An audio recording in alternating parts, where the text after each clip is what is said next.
Baik, kita lanjut ke contoh soal yang ketiga untuk materi grup. Di mana langsung saja kita ke contoh soalnya. Di mana soalnya yakni tunjukkan bahwa jika setiap unsur dari grup G merupakan inverse dari dirinya sendiri, maka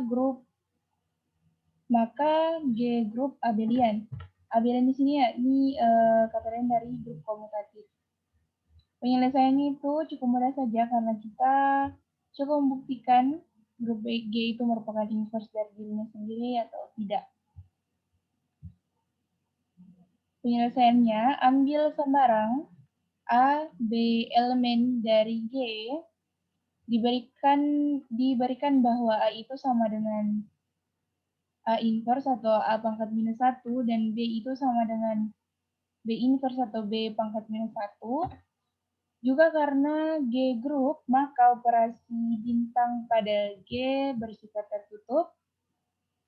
Karena tadi sifat dari grup itu termasuk dalamnya adalah tertutup dari 4 itu. Pertama tertutup, kedua asosiatif, ketiga identitas, yang keempat adalah inverse.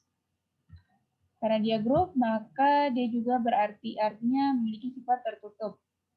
Artinya A bintang B elemen G akan ditunjukkan bahwa A bintang B sama dengan B bintang A. Perhatikan bahwa A bintang B itu sama dengan dalam kurung A bintang B balas kurung inverse atau pangkat minus 1.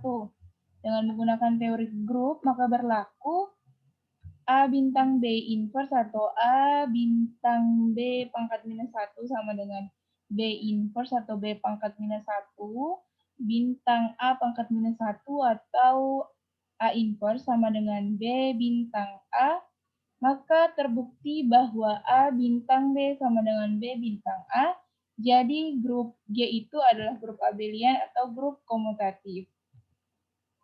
Nah, sampai di sini contoh soal dari materi grup. Seperti tadi yang saya katakan pada part 1, bahwa saya akan menjelaskan mengenai grup dan juga sifat-sifat grup. Jadi kita beralih pada sifat-sifat grup sekarang. Nah, sifat-sifat grup, teorema 1 menyatakan bahwa unsur identitas pada suatu grup itu bersifat tunggal. Pembuktiannya, misalkan G itu adalah grup dan E1, E2 elemen dari G, di mana E ini adalah identitas, merupakan unsur identitas pada G, akan ditunjukkan bahwa E1 sama dengan E2. Karena E1 dan E2 unsur identitas, maka untuk sebarang A elemen G berlaku E1 kali A sama dengan A, ini adalah persamaan pertama. Kemudian A kali E2 sama dengan A, ini adalah persamaan kedua. Dengan mengganti A pada persamaan pertama dan persamaan kedua secara berturut-turut dengan E2 dan E1, maka diperoleh E1, E2 sama dengan E2, ini adalah persamaan ketiga. Kemudian E1, E2 sama dengan E1, ini adalah persamaan keempat.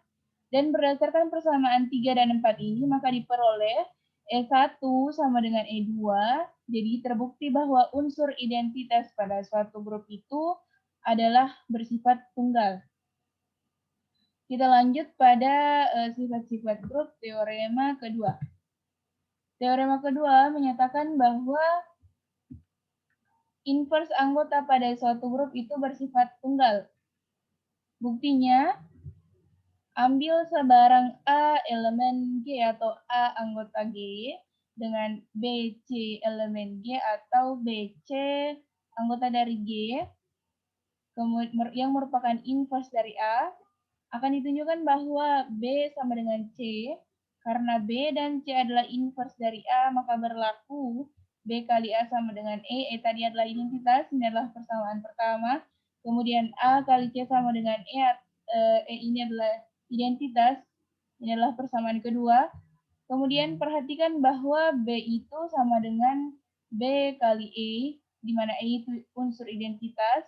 Di sini kita mengganti E-nya itu berdasarkan persamaan 2, kita mengganti E-nya itu adalah AC, kemudian berdasarkan sifat komutatif, kita kemudian memasukkan BA kali C, kemudian berdasarkan persamaan pertama, maka dapatlah EC, maka dapatlah C sama dengan C, maka diperoleh hasilnya itu B sama dengan C, jadi terbukti bahwa inverse anggota pada suatu grup itu bersifat tunggal.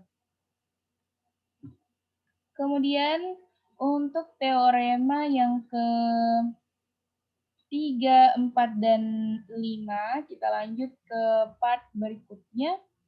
Jadi tetap saksikan dan terima kasih. Wassalamualaikum warahmatullahi wabarakatuh.